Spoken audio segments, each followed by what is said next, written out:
Assalamualaikum warahmatullahi wabarakatuh. Selamat pagi semuanya. Yang terhormat Bapak Menir selaku dosen pengampu mata kuliah terapi bicara pada RBM dan teman-teman yang saya banggakan.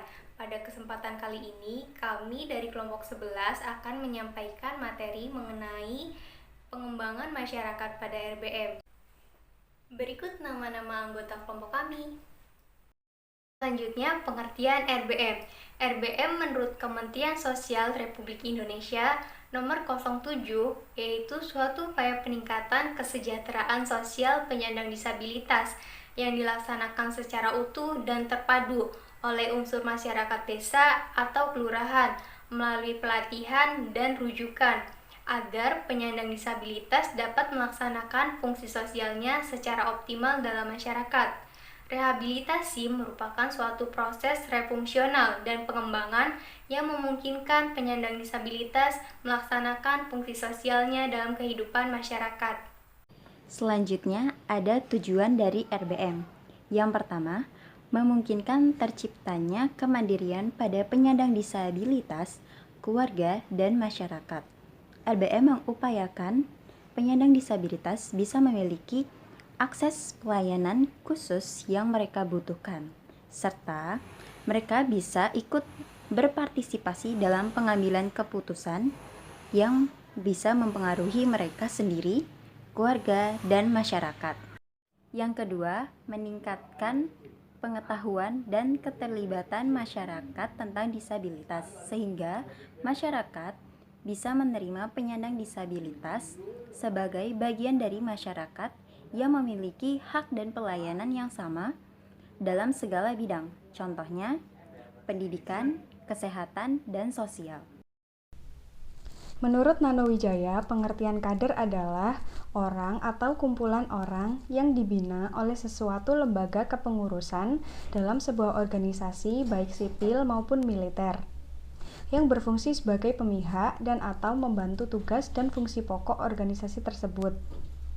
Kader dalam RBM mempunyai peran penting dalam kegiatan layanan RBM untuk membantu para penyandang disabilitas untuk melalui perubahan pada fisik dan atau mentalnya ke arah yang lebih baik dan menjamin bahwa hak-hak mereka dapat terpenuhi.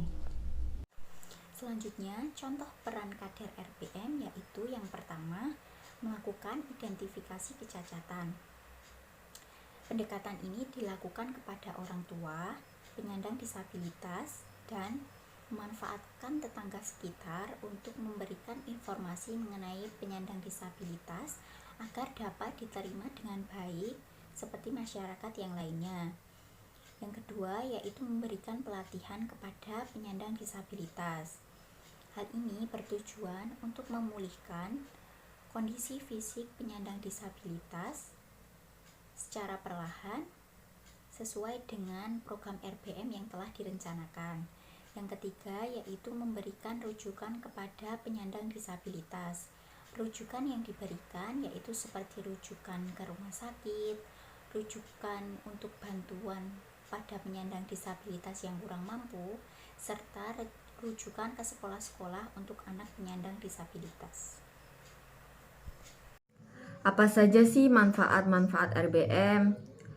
Manfaat RBM melalui rehabilitas berbasis masyarakat atau RBM bermanfaat terhadap keberdayaan anak dengan disabilitas meliputi keberfungsian fisik, mental, sosial, pendidikan, vokasional, serta berdampak pada kemandirian dan produktivitas anak dengan disabilitas serta kerjasama yang baik, terarah, dan intensif antara anak dengan disabilitas dan keluarga. Selanjutnya, pengembangan masyarakat. Pengembangan masyarakat adalah proses penguatan masyarakat secara aktif dan berkelanjutan berdasarkan prinsip keadilan sosial, partisipasi, dan kerjasama yang setara. Pengembangan masyarakat ini mengekspresikan nilai-nilai keadilan, kesetaraan, akuntabilitas, kesempatan, pilihan, partisipasi, kerjasama, dan proses belajar yang berkelanjutan. Tujuan dari pengembangan masyarakat yang pertama yaitu memberdayakan individu dan kelompok, termasuk dalam kesadaran, pengetahuan, dan keterampilan-keterampilan yang diperlukan untuk mengubah kualitas kehidupan komunitas mereka. Yang kedua, membangkitkan partisipasi penuh dari warga masyarakat, agar bersedia dan aktif dalam kegiatan pengembangan masyarakat. Kemudian yang terakhir, perwujudan kemampuan dan integrasi masyarakat untuk membangun diri mereka sendiri. Selanjutnya adalah contoh pengembangan masyarakat pada RBM. Yang pertama adalah sarana dan prasarana kesehatan untuk penyandang disabilitas. Pengembangan masyarakat pada RBM yang dapat diperhatikan adalah mulai dari peningkatan sarana dan prasarana kesehatan untuk penyandang disabilitas.